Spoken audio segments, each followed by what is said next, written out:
I hope you brought your intelligently designed brain along, as well as a whole bunch of coffee, because you're going to need it. Yep, got it right here. We got a worldwide flood of questions about thermodynamics and information.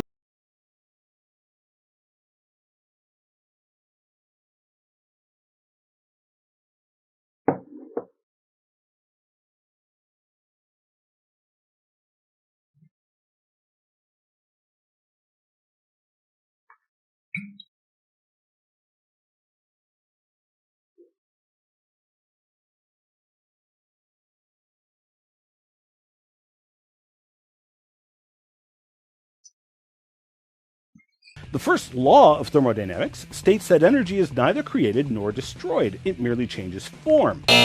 No. The first law of thermodynamics says that the change of the total energy of a system equals heat, energy transferred to or from the system through thermal interactions with other systems, plus work, energy transferred to or from the system through mechanical interaction. This means that in an isolated system, a system that doesn't interact with any other system, the total energy is conserved. What you presented was a consequence of the first law, not the first law itself. The second law is the one that has the most significance to the origins debate and states that energy in the universe that is available to do work is continually decreasing. No. The second law of thermodynamics says that the entropy of an isolated system never decreases. So everything in our universe is continually running downhill towards... No! Damn it, Ian! How many times do we have to explain this to you idiots? Just because the entropy of an isolated system as a whole can't decrease, that doesn't mean that entropy can't decrease in one part of a larger system. Now, this is another scientific and natural law that evolution must violate, and it must violate it in two ways. The first and most obvious being the production of the first life from non-life. Now, we just saw what happens even if we have complex cells which are dead. They don't come back to life, they decay. Yes, but life didn't start with dead complex cells. It started with simple chemicals interacting in an open system. Through chemical reactions, more complex chemicals and structures, such as the first cells, were formed gradually. Anti-creationists simply recite Mark Isaac's page on the Talk Origins website. He tries to explain away the problems of evolution and thermodynamics by saying, the Earth is not a closed system. This is first of all false, just by definition of a closed system. I think he actually just goofed on the terminology, because if you change closed to isolated, he's absolutely right. I also think I should point out that this isn't his claim. Isaac is just pointing out what physicists have accepted for more than 150 years now. Secondly, Isaac is insinuating that the laws of thermodynamics do not apply to open systems. The laws of thermodynamics most certainly do apply to open systems. Sure, they apply to open systems, but you need to introduce terms that represent the energy or entropy of the matter that enters or leaves the system. These terms are not actually addressed by the first or second law. The laws apply, they just don't say anything about them. As professor of thermodynamics, Dr. Andrew McIntosh points out in detail in his paper here. Well, let's see. What's this? Editor's note.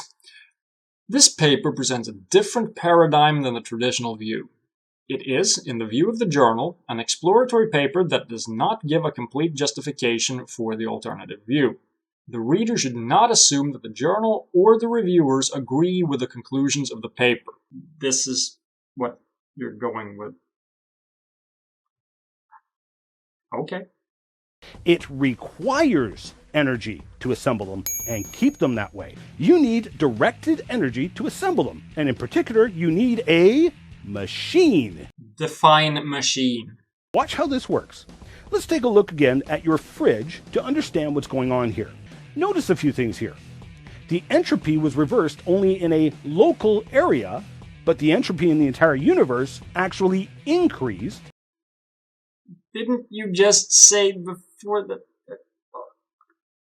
So everything in our universe is continually running downhill.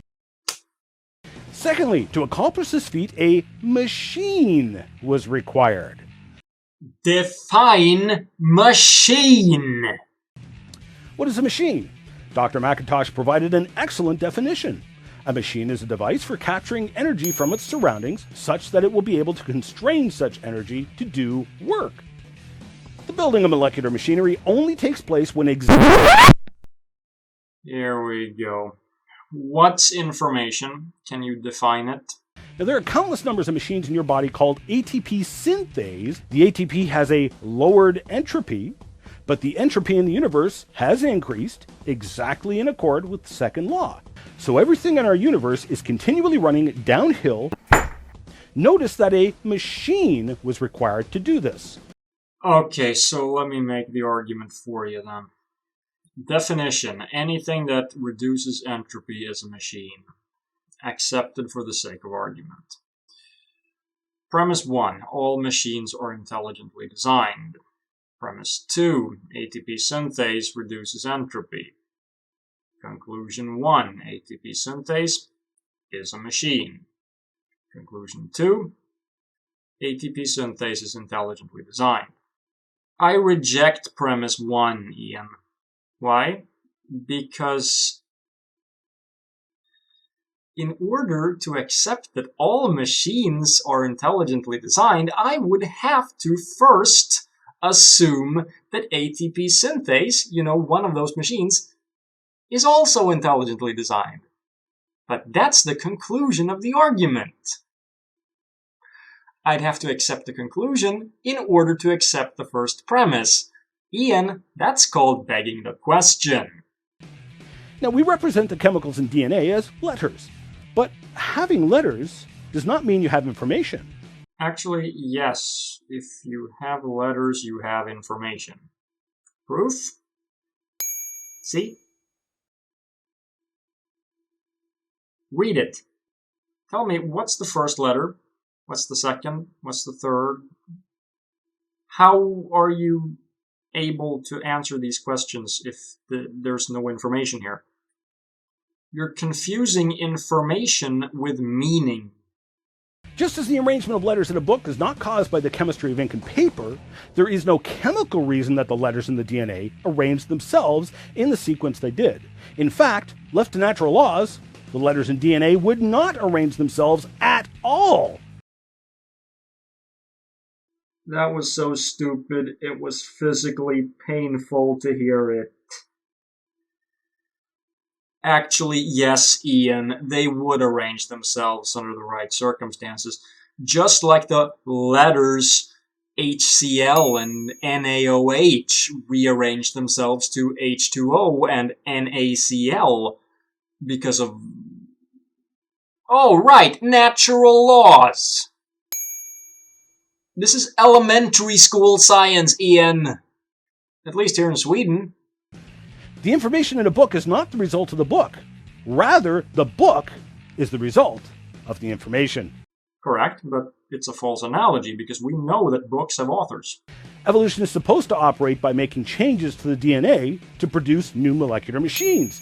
But this cannot work because new machines require a thermodynamic step uphill. You need information to direct the energy in a specific way to make the new machine. But new information requires intelligent design.